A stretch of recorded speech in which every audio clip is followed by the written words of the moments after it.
बच्चों, physics for you channel में फिर से आपका एक बार स्वागत है, अभिनंदन है। मैं आपसे क्षमा चाहूँगा कि मैं काफ़ी दिनों से मैं वीडियो नहीं बना पाया, क्योंकि बच्चों मैं लेखन कार्य में थोड़ा सा बहुत ज़्यादा व्यस्त था और भगवान के आशीर्वाद से, आप लोगों के प्रेम से अब मेरी दोनों 12th की बुक्स तैयार हो गई, चली गई हैं। अब मुझे 11th की लिखनी है, तो अब मुझे थोड़ा समय मिलेगा और मैं आपको रेगुलरली वीडियो दूंगा। अब डिले नहीं होगा, तो मैं फिर से एक बार आपसे एक्सक्यूज मांगता हूँ। चलिए हम आगे बढ़ते हैं। आज का टॉपिक है बच्चों हमारा वैद्युत चुंबकीय प्रेरण में स्वयं प्रेरण, सेल्फ इंडक्शन। देखिए बच्चों, पहले मैं आपको बिल्कुल आपके डेली लाइफ से जोड़ता हूँ। देखिए बच्चों, होता क्या है कि जिस दिन आप फास्ट रखते हैं, व्रत रखते हैं, उस दिन आपको भूख नहीं लगती। क्यों? उस दिन कहाँ आपकी भूख चली जाती है भाई? इसलिए नहीं लगती क्योंकि आपके अंदर से ही कुछ ना कुछ उत्पन्न हो जाता है जो आपकी भूख का विरोध करता है। होता है ऐसे? गुड। और ये कहलाता है स्वयं प्रेरण, सेल्फ इंडक्शन। ऐसा ही बच्चों कुंडली में भी होता है। जब हम किसी कुंडली में धारा प्रवाहित करते हैं, जब हम किसी कुंडली में क्या करते हैं बच्चों, धारा प्रवाहित करते हैं। इस तरह से कुंडली को हम ऐसे दिखाते हैं, लूप होते हैं कुंडली के। और ये बच्चों मान लो हमने चलो डीसी जोड़ी, और होगा क्या, होगा ये कि बच्चों धारा एकदम से नहीं बहेगी। जैसे आपके घरों में कभी, जैसे अब तो एलईडी आ गई, पहले ट्यूबलाइट हुआ करती थी, और उस ट्यूबलाइट में एक चौक कुंडली लगी रहती, जो हम आपको आगे पढ़ाएंगे। वो एक प्रेरण कुंडली होती थी। तो बच्चों जब धारा प्रवाहित करते थे तो उसमें एकदम से करंट फ्लो नहीं होती थी, बल्कि धीरे धीरे उसके पार्ट्स में करंट फ्लो होती थी। वो इस घटना के कारण होती थी, स्वयं प्रेरण के कारण होती थी। मैं आपको एक एक बात क्लियर करता हूं। देखिए बच्चों, जैसे हमने इसमें ये की को दबाया और इसमें धारा आई प्रवाहित होनी शुरू हुई, तो बच्चों पहले इस लूप में धारा फ्लो हुई। अब जैसे इस लूप में धारा फ्लो होगी तो क्या होगा, चुंबकीय फ्लक्स में परिवर्तन होगा, क्योंकि लूप है तो चुंबकीय क्षेत्र उत्पन्न हो जाएगा। जब हम इसमें धारा प्रवाहित करेंगे तो क्या उत्पन्न हो जाएगा, चुंबकीय क्षेत्र उत्पन्न हो जाएगा। और जब बच्चों चुंबकीय क्षेत्र उत्पन्न हो जाएगा तो एरिया तो इसमें है ही है, तो क्या उत्पन्न हो जाएगा, चुंबकीय फ्लक्स फाई बराबर बी है। ठीक, चुंबकीय फ्लक्स उत्पन्न हुआ, ठीक है। पहले तो चुंबकीय फ्लक्स 0 था, अब चुंबकीय फ्लक्स फाई बराबर बी हो गया। तो चुंबकीय फ्लक्स में परिवर्तन हुआ, और वो बच्चों समय के साथ हुआ। इसलिए चुंबकीय फ्लक्स में परिवर्तन की दर के कारण क्या उत्पन्न हुआ बच्चों, इंड्यूस्ड ईएमएफ हुआ, प्रेरित विद्युत वाहक बल उत्पन्न हुआ। और आप जानते हैं प्रेरित विद्युत वाहक बल हमेशा कैसी प्रकृति का होता है, लेंज के अनुसार विरोधी प्रकृति का होता है। जिसके कारण उत्पन्न होता है उसी का विरोध करता है। उत्पन्न किसके कारण हुआ, धारा के बहने के कारण। विरोध किसका करेगा, धारा के बहने का करेगा। क्लियर? तो अब आप ये कहेंगे सर इस तरह से तो धारा बहने की नहीं है। नो, ये वैद्युत वाहक बल इतना अधिक नहीं होता प्रत्येक लूप में कि वो धारा के प्रवाह को रोक सके। इसे बैक ईएमएफ भी कहते हैं। आप किसी वैद्युत मोटर में देखेंगे बच्चों, तो जितनी बड़ी वैद्युत मोटर होती है, जितनी वाट की ज़्यादा वैद्युत मोटर होती है, उतना ही उसे फुल रोटेशन में आने में ज़्यादा समय लगता है। रीजन क्या है, रीजन यही है क्योंकि जब उसके प्रत्येक कोयल में, लूप में धारा फ्लो करती है तो चुंबकीय फ्लक्स में परिवर्तन होता है। जितनी ज़्यादा बड़ी कोयल होंगी, जितनी अधिक वाटेज की मोटर होगी, उतना ही अधिक क्या होगा, प्रेरित विद्युत वाहक बल होगा। और प्रेरित विद्युत वाहक बल धारा के बहने का विरोध करता है। विरोध करता है तो वो उसे, रोटर को फुल स्पीड में नहीं आने देता। क्लियर? चलिए, तो बच्चों ये घटना कहलाती है स्वयं प्रेरण। ठीक है। अब देखिए वैद्युत वाहक बल इसमें उत्पन्न हुआ, प्रेरित वैद्युत वाहक बल कब तक उत्पन्न हो रहा है, जब तक कि धारा बदल रही है। जब धारा जैसी होगी प्रेरित विद्युत वाहक बल खत्म हो गया, फिर अगले लूप में ऐसे ही हुआ, फिर अगले लूप में ऐसे ही हुआ। तो डिले होता है करंट के फ्लो होने में। किसके कारण, बोलो, स्वयं प्रेरण के कारण। ये घटना स्वयं प्रेरण कहलाती है।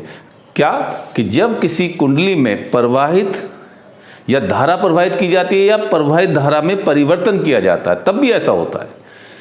तो कुंडली से बद्ध चुंबकीय फ्लक्स में परिवर्तन होता है। क्या होता है बच्चों, कुंडली से बद्ध लिंक्ड चुंबकीय फ्लक्स में परिवर्तन होता है, जिससे कुंडली में एक प्रेरित धारा उत्पन्न होती है, जो कुंडली में प्रवाहित होने वाली धारा अथवा धारा परिवर्तन का विरोध करती है। यह घटना क्या कहलाती है? स्वयं प्रेरण कहलाती है। समझ में आ गया सबको? राइट डाउन, हेडिंग डालिए स्वयं प्रेरण। लिखिए, जब, चलो मैं डिक्टेट कर देता हूं, जब किसी कुंडली में प्रवाहित धारा में परिवर्तन किया जाता है, परिवर्तन किया जाता है,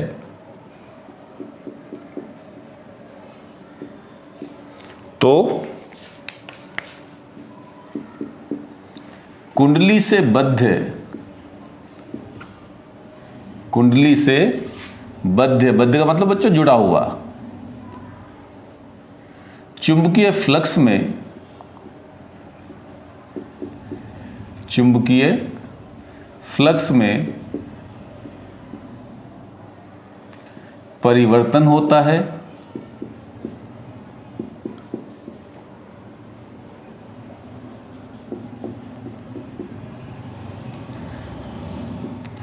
जिससे कुंडली में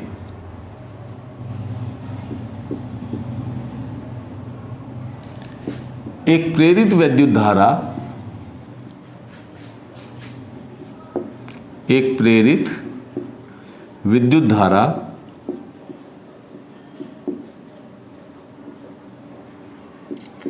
उत्पन्न होती है,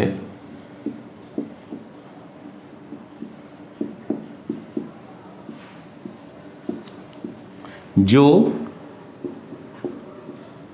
कुंडली में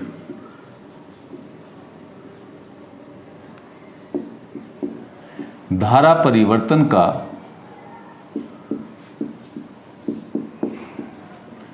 जो कुंडली में धारा परिवर्तन का विरोध करती है।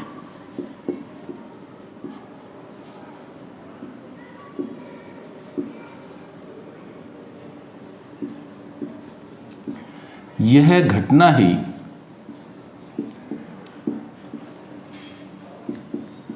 वैद्युत चुंबकीय,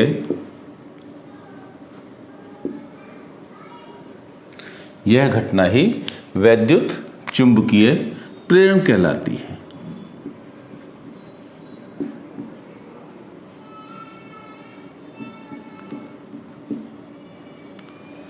सॉरी, यह घटना ही स्वप्रेरण कहलाती है, सेल्फ इंडक्शन। यह घटना ही स्वप्रेरण कहलाती है। समझ में आया बच्चों? ठीक है, चलिए हेडिंग डालिए स्वप्रेरण गुणांक। स्वप्रेरण गुणांक, self inductance. स्वप्रेरण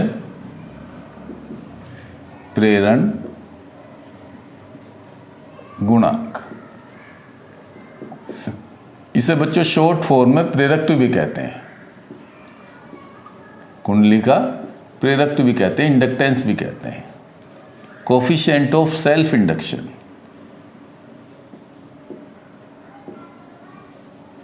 coefficient of self induction.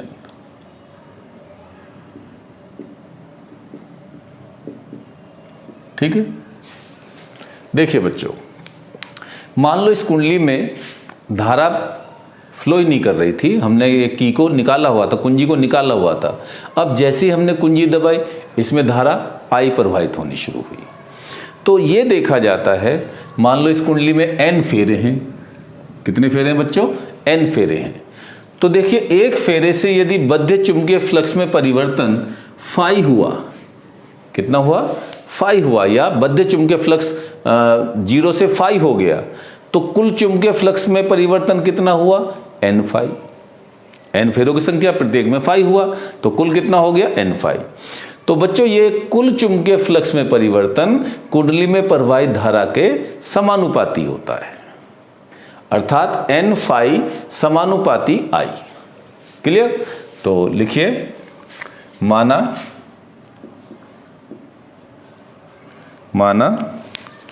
n फेरो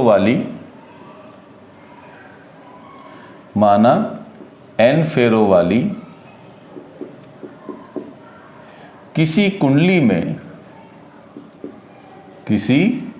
कुंडली में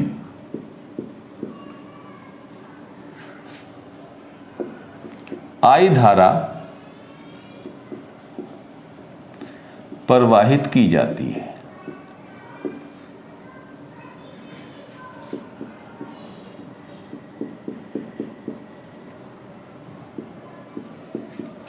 तब यहां से अंडरलाइन करेंगे, कुंडली से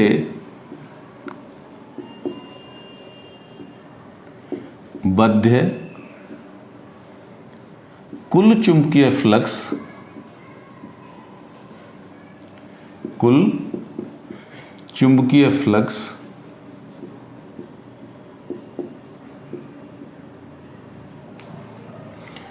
ब्रैकेट में लिखो n फाई,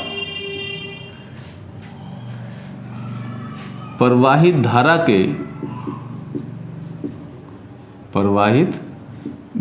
के समानुपाती होता है।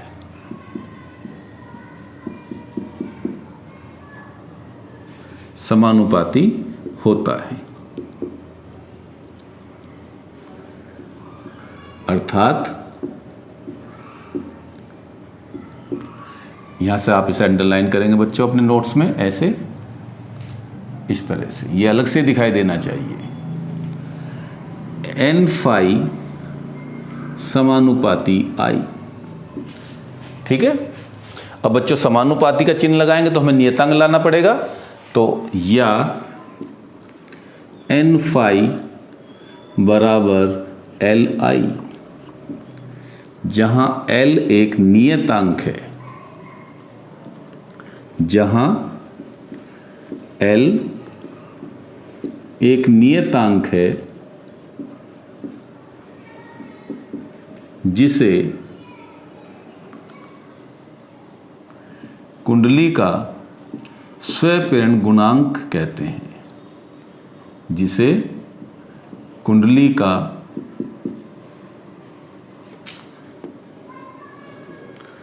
स्वप्रेरण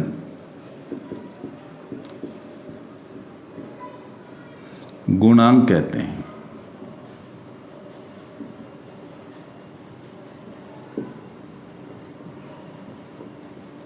क्लियर?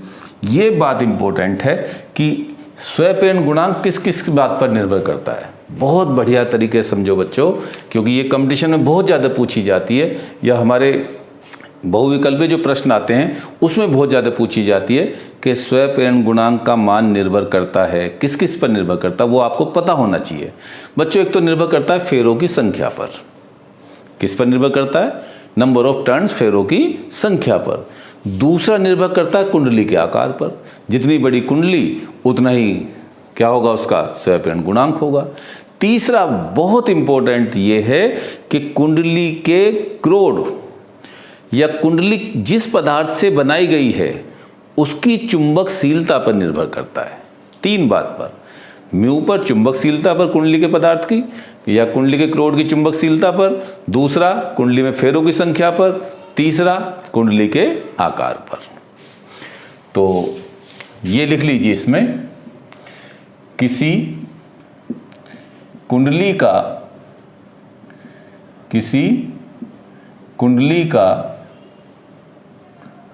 स्वप्रेरण गुणांक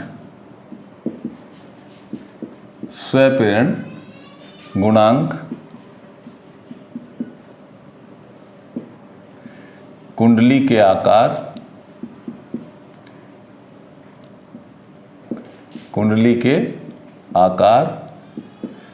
कोमा फेरों की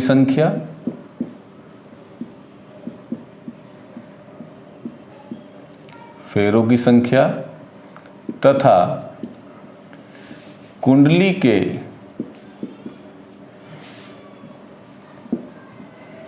क्रोड के पदार्थ की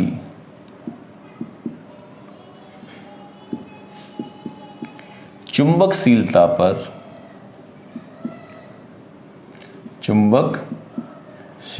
पर निर्भर करता है।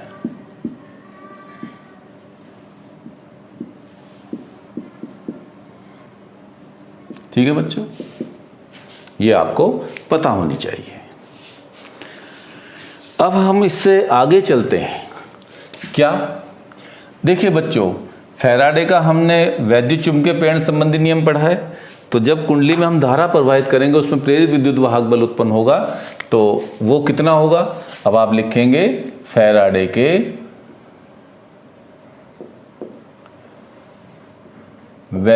चुंबकीय प्रेरण संबंधी नियम से, चुंबकीय प्रेरण या वैद्युत भी लिख सकते हैं, संबंधी नियम से।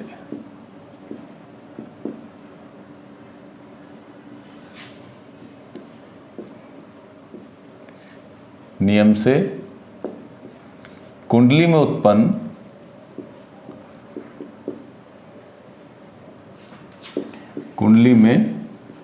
उत्पन्न प्रेरित वैद्युत वाहक बल, प्रेरित वैद्युत वाहक बल, वो बच्चों कितना हुआ? E बराबर -n d∅/dt पढ़ाया था मैंने आपको। अब इस n को हम डिफरेंशियल में अंदर ले जाएं तो कोई फर्क नहीं पड़ेगा, तो E बराबर -dn∅/dt। ठीक है, समीकरण 1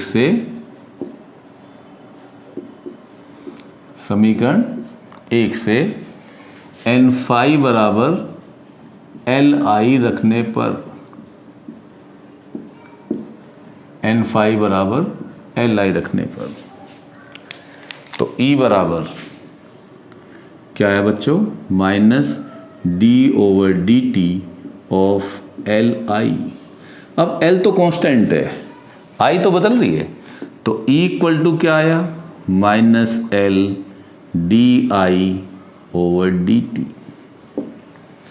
ठीक है। अब बच्चों इसे हम क्या कह सकते हैं?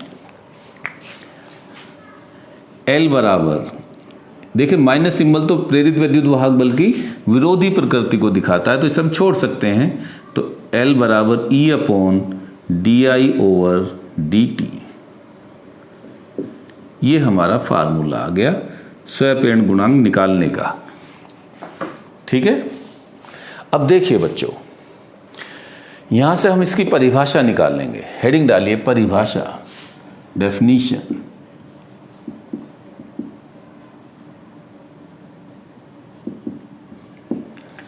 देखिए भाई, देखो यदि di/dt बराबर 1 एम्पियर पर सेकंड, मतलब कुंडली में प्रवाहित धारा के मान में कितना परिवर्तन हो रहा हो? 1 एम्पियर पर सेकंड का हो रहा हो। तो यहां रखिए, तो L बराबर किसके आया? E के आया। L बराबर किसके आया बच्चों? E के आया। तो यहां से इसकी परिभाषा निकालिए कि यदि किसी कुंडली में 1 एम्पियर प्रति सेकंड धारा परिवर्तित की जा रही हो, तो कुंडली में उत्पन्न प्रेरित विद्युत वाहक बल कुंडली के स्वप्रेरण गुणांक के संख्यात्मक मान के बराबर होता है। क्लियर? तो लिखिए इसकी डेफिनेशन, अर्थात यदि किसी कुंडली में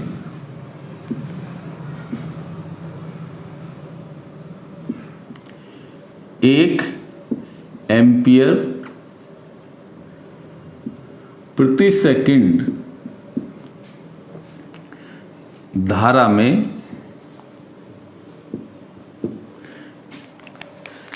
परिवर्तन हो, धारा में परिवर्तन हो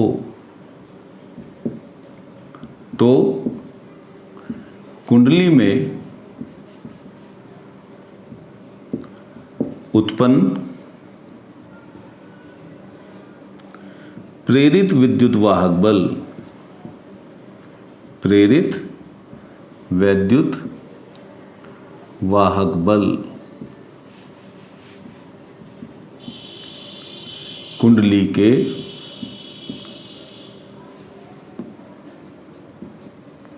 स्वप्रेरण गुणांक के स्वप्रेरण गुणांक के संख्यात्मक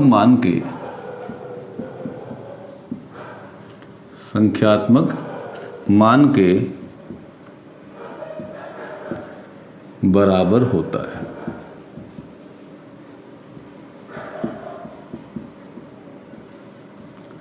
क्लियर? अब हम इसका मात्रक निकालते हैं बच्चों। मात्रक